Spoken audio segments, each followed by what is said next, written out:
പിറ്റേ ദിവസം രാവിലെ പതിവിലും നേരത്തെ ജയ് ഉറക്കമുണർന്ന കണ്ട് അമ്മ ചോദിച്ചു, നീ എന്താ രാവിലെ തന്നെ ഇത്രയും രാവിലെ എണീക്കുന്ന ശീലം നിനക്കില്ലായിരുന്നല്ലോ? ആ, എൻ്റെ ഉറക്കം കളഞ്ഞു ഇന്നലെ ഒരാൾ. അത് കാരണം തീരെ ഉറങ്ങാൻ പറ്റുന്നില്ല. ജയുടെ വാക്കുകൾ അമ്മയെ ഇടക്കണ്ണിട്ട് നോക്കിക്കൊണ്ടായിരുന്നു. മനസ്സിലായി എന്താ ഉദ്ദേശിച്ചതെന്ന്. എടാ, നീ തന്നെ ആലോചിച്ച് നോക്ക്. അങ്ങനെയൊരു പെണ്ണ് നമുക്ക് എങ്ങനെയാടാ ശരിയാവുന്നത്? ഞാൻ ഒരുപാട് ആലോചിച്ചെടുത്തൊരു തീരുമാനമാണ്. ഞാൻ ഇന്നലെ തന്നെ പറഞ്ഞില്ലേ, എനിക്ക് വീണ്ടും ആലോചിക്കാനില്ല. മമ്മയ്ക്ക് എൻ്റെ സ്വഭാവം നന്നായിട്ട് അറിയില്ലേ. ഞാൻ എന്തെങ്കിലും ഒരു കാര്യം ആലോചിക്കാതെ തീരുമാനം എടുക്കാറുണ്ടോ? അതില്ല. ആ, പിന്നെന്താ, ഈ ഒരു കാര്യം നിങ്ങളോട് പറയുന്നതിന് മുമ്പ്, ഈ ഒരു തീരുമാനം ഞാൻ എടുക്കുന്നതിന് മുമ്പ് ഞാൻ എത്ര തവണ ആലോചിച്ചിട്ടുണ്ടാവും? അതൊക്കെ ശരിയാണ്. എന്നാലും അങ്ങനെ ഒരു പെണ്ണെന്നൊക്കെ പറയുമ്പോൾ, എന്ത് പെണ്ണ്? അവളൊരു പെണ്ണാണ്. അങ്ങനെയൊരു പെണ്ണെന്ന് പറയാൻ മാത്രം ഇപ്പം എന്താ ഉള്ളത്? എടാ, എനിക്കെന്തോ അത്ര പെട്ടെന്നൊന്നും ഉൾക്കൊള്ളാൻ പറ്റുന്നില്ല. പെട്ടെന്ന് ഉൾക്കൊള്ളണ്ട, സമയം എടുത്ത് ഉൾക്കൊണ്ടാൽ മതി. ഞാൻ പറഞ്ഞല്ലോ, കെട്ടുകയാണെങ്കിൽ ഞാൻ അവളെ കെട്ടും. അല്ലെങ്കിൽ പിന്നെ എനിക്ക് കല്യാണം വേണ്ട, അത്രയേ ഉള്ളൂ. പിന്നോട് വിവാഹം കഴിക്കാൻ പറഞ്ഞു വരരുത്, അത്രേ എനിക്ക് നിർബന്ധമുള്ളൂ. എടാ, ഞാൻ പറയണമെന്ന് കേൾക്ക്. ഇപ്പോൾ എല്ലാവരും അറിഞ്ഞാൽ എല്ലാവരും ചോദിക്കില്ലേ, എൻ്റെ അങ്ങനെയൊരു പെണ്ണിനെ കെട്ടിച്ചതെന്നൊക്കെ. ആ, അതിൽ ഒരു ഉത്തരം എൻ്റെ കയ്യിലുണ്ട്. ആ, എന്തുത്തരം? ആരും അറിയില്ല. ഏ, ആരും അറിയില്ലെന്നോ? കല്യാണം കഴിയുമ്പോൾ എല്ലാവരും അറിയില്ലേ? അതെ, പക്ഷെ എൻ്റെ കല്യാണം കഴിഞ്ഞ കാര്യം ആരും അറിയില്ല. നീ എന്തൊക്കെയാടാ ഈ പറയണേ? അമ്മ തെല്ലൊരു സംശയത്തോടെ ചോദിച്ചു. അതായത്, എൻ്റെ കല്യാണം വളരെ രഹസ്യമായിട്ടായിരിക്കും, ആരും അറിയാതെ.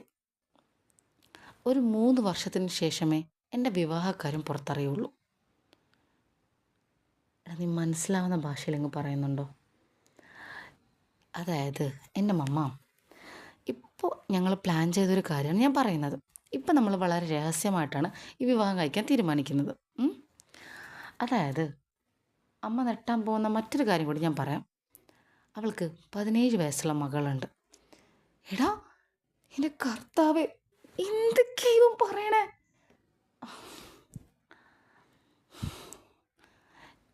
എന്തിനാ ഇത്ര നെട്ടുന്നേ?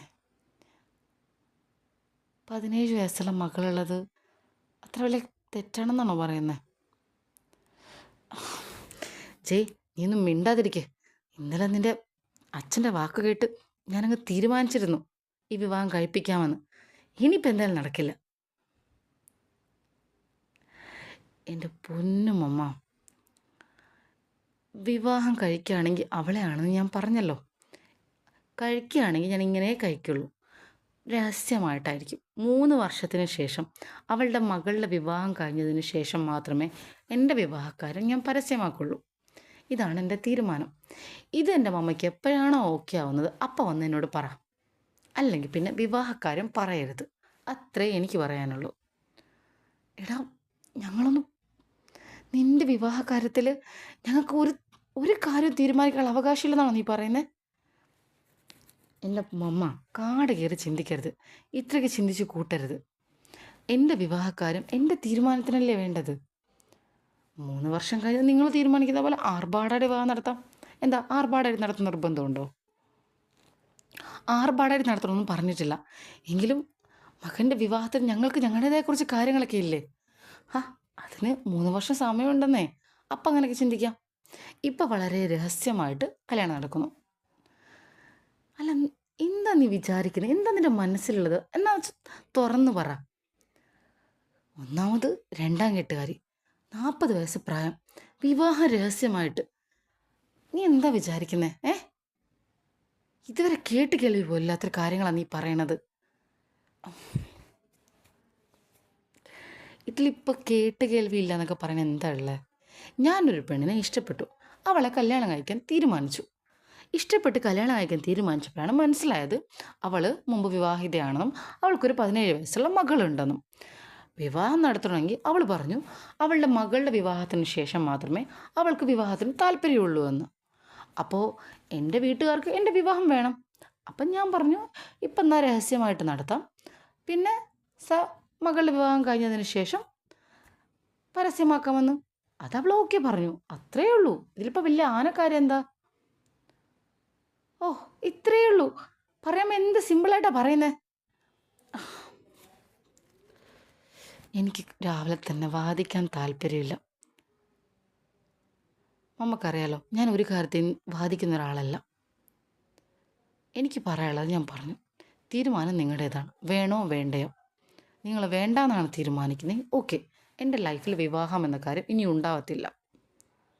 വേണമെന്നാണ് നിങ്ങൾ തീരുമാനിക്കുന്നെങ്കിൽ ഞാൻ ഇഷ്ടപ്പെട്ട പെണ്ണിനെ ഞാൻ കെട്ടും. പോരെ? തീരുമാനം എന്തായാലും നിങ്ങൾക്ക് എടുക്കാം.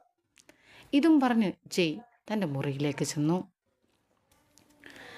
എന്നാൽ കൊട്ടാരം വീട്ടിൽ മറ്റൊരു കാര്യമായിരുന്നു നടന്നുകൊണ്ടിരുന്നത്. അർജുൻ്റെയും വെള്ളിയേട്ടൻ്റെയും സംഭാഷണം. ഏട്ടാ, ഇനിയിപ്പോൾ എന്താ ചെയ്യുക നമ്മൾ? എനിക്ക് എന്ത് ചെയ്യണമെന്നൊരു ഐഡിയ കിട്ടുന്നില്ല. പ്രത്യേകിച്ചൊന്നും ചെയ്യാനില്ല. അവൾ പറയുന്നത് പോലെ ഈ വിവാഹം നടക്കട്ടെ, അത്രേ ചെയ്യാനുള്ളൂ. ഏട്ടാ, എന്തൊക്കെയായി പറയുന്നേ? നമ്മുടെ പെങ്ങളെ അവനെപ്പോലെ ഒരുത്തനെ എനിക്ക് അതൊന്നും പറ്റത്തില്ല ഏട്ടാ. എടാ, ഞാൻ സ്വാമിജിയെ വിളിച്ചിരുന്നു. എന്നിട്ട് സ്വാമിജി എന്ത് പറഞ്ഞു? സ്വാമിജി പറഞ്ഞത് ഈ വിവാഹം നടത്താനാണ്. സ്വാമിജി വിവാഹം നടത്താനാണോ പറഞ്ഞേ? ഏട്ടാ, അവൻ നമ്മുടെ ജാതി പോലും അല്ല. അവനൊരു ക്രിസ്ത്യാനിയാ. എന്നിട്ട് സ്വാമിജി വിവാഹം നടത്താൻ പറഞ്ഞോ? അതെന്താണ് എത്ര ആലോചിച്ചിട്ട് എനിക്ക് മനസ്സിലാക്കാൻ പറ്റുന്നില്ല. പക്ഷേ സ്വാമിജി പറഞ്ഞത് ഈ വിവാഹം നടത്താനാണ്. വിവാഹത്തിൻ്റെ കാര്യത്തിൽ വേറൊരു ഡിമാൻഡ് കൂടിയുണ്ട് രഞ്ജുവിന്. എന്താ ഡിമാൻഡ്? വിവാഹം രഹസ്യമായിരിക്കണം. 3 വർഷം അത് രഹസ്യമായി സൂക്ഷിക്കണം. അതിനുശേഷം അവളുടെ മകളുടെ വിവാഹത്തിന് ശേഷം മാത്രമേ അവളുടെ വിവാഹക്കാരും പരസ്യമാവാൻ പാടുള്ളൂ. ഇതാണ് രഞ്ജുവിൻ്റെ ഡിമാൻഡ്. അതെന്തിനാ അവൾ അങ്ങനെ ഒരു കാര്യം പറയുന്നത്? അതാണ് എനിക്ക് എത്ര ആലോചിച്ചിട്ടും മനസ്സിലാക്കാൻ പറ്റാത്തത്. ഒന്നാമത് ഇവൻ എന്തിനാ സെലക്ട് ചെയ്തതെന്ന് ആലോചിച്ചിട്ട് മനസ്സിലാക്കാൻ പറ്റുന്നില്ല. അതിനിടയ്ക്ക് വിവാഹം രഹസ്യമാവണമെന്ന് അവൾ വാശി പിടിക്കുന്നു. സ്വാമിജിയാണെങ്കിൽ ഈ വിവാഹം നടത്താൻ പറയുന്നു. ഒന്നും അങ്ങോട്ട് പിടി കിട്ടുന്നില്ല. എന്താ നമ്മളൊക്കെ ലൈഫിൽ നടക്കുന്നതെന്ന്. എനിക്ക് തോന്നുന്നു എല്ലാം എൻ്റെ കുറ്റമാണോ എന്ന്. അർജുൻ നിരാശയോടെ പറഞ്ഞു. നിൻ്റെ കുറ്റമാവാൻ ഇതിൽ നീ എന്താടാ ചെയ്തത്? എൻ്റെ ഏട്ടാ, അവൾ ആദ്യമായിട്ട് സിനിമയിൽ അഭിനയിച്ചത് എന്തുകൊണ്ടാണ്? ഞാൻ നിർബന്ധിച്ചിട്ടാണ്. എന്നിട്ടോ ആദ്യ സിനിമയിൽ അവളുടെ നായകൻ അവളുടെ ഭർത്താവ്. ഇപ്പോഴോ രണ്ടാമത് അവൾ സിനിമയിൽ അഭിനയിച്ചത് എന്തുകൊണ്ടാണ്? അതും ഞാൻ നിർബന്ധിച്ചിട്ട്. അതിൽ അവളുടെ അനിയനായിട്ട് വേഷം കെട്ടിയവൻ അവളെ രണ്ടാമത്തെ ഭർത്താവ്. എന്തോ ഞാൻ തന്നെ എന്തോ. എടാ, നീ എന്തിനാണ് ഇത്ര കാട് കയറി ചിന്തിക്കുന്നത്? ആ സിനിമയും ഇവളുടെ ജീവിതവും നീ ബന്ധപ്പെടുത്തേണ്ട ഒരു കാര്യമില്ല. സംഭവിക്കാനുള്ളത് സംഭവിച്ചു, അത്രയേ ഉള്ളൂ. നീ എത്ര പ്രായമുണ്ടെന്നാണ് പറഞ്ഞേ? 32 വയസ്സേ ഉള്ളൂ കേട്ടോ. ഞാൻ അതാണ് ആലോചിക്കുന്നത്. 32 വയസ്സുള്ള ഒരു പയ്യൻ, അവനെന്തിനാണ് 40 വയസ്സുള്ള ഇവളെ കല്യാണം കഴിക്കുന്നത്? എനിക്ക് തോന്നുന്നു അവൻ സമ്പത്ത് കണ്ടിട്ടാണെന്നാണ്. അതും ഞാൻ ചിന്തിച്ചു. പക്ഷേ നമ്മൾ 10 കോടി വരെ ഓഫർ ചെയ്തില്ലേ, എന്നിട്ടും അവൻ വീണില്ലല്ലോ. അതിൽ കൂടുതൽ കിട്ടുമെന്നുള്ള കണക്കൂട്ടലായിരിക്കാം. അങ്ങനെയും ആവാം. സമ്പത്തൊന്നും കിട്ടില്ല എന്ന് കാണുമ്പോൾ ചിലപ്പോൾ അവൻ തന്നെ പൊയ്ക്കോളുമായിരിക്കും. അങ്ങനെ പോവോ ഏട്ടാ? നമുക്ക് നോക്കാം. പക്ഷെ വിവാഹം നടന്നേ പറ്റുള്ളൂ. മീനുവിൻ്റെ വാശിയും സ്വാമിജിയുടെ വാക്കും കൂട്ടി വായിക്കുമ്പോൾ അങ്ങനെ ചെയ്യാനാണ് മനസ്സ് പറയുന്നത്. അപ്പോൾ നടത്താൻ തന്നെയാണ് ഏട്ടൻ്റെ തീരുമാനം. വേറെ വഴിയില്ല. 40-ാം വയസ്സിൽ അവൾ വിവാഹം നടക്കണം. അപ്പോൾ പിന്നെ ഇതല്ലാതെ വേറെ വഴി എന്താ? രഹസ്യമായിട്ട് എന്ന തീരുമാനം ഒരു കണക്കിന് നല്ലതാണെന്ന് എനിക്ക് തോന്നുന്നു. ഇവനാണ് നമ്മുടെ അളിയനെന്ന് നമുക്കാരോട് വിളിച്ച് പറയേണ്ട ആവശ്യമില്ലല്ലോ. കുറച്ച് കഴിഞ്ഞാൽ അവർ തമ്മിൽ ഓക്കെ ആയില്ലെങ്കിൽ അവർ തന്നെ പിരിഞ്ഞോളും. ഓക്കെ ആവുമെന്ന് എനിക്ക് തോന്നുന്നില്ല. അത് അത് കറക്റ്റാണ്. എന്നാൽ പിന്നെ അതോട്ട് മുന്നോട്ട് പോവല്ലേ. മുന്നോട്ട് പോവാം. എന്തായാലും വിവാഹം നടക്കട്ടെ.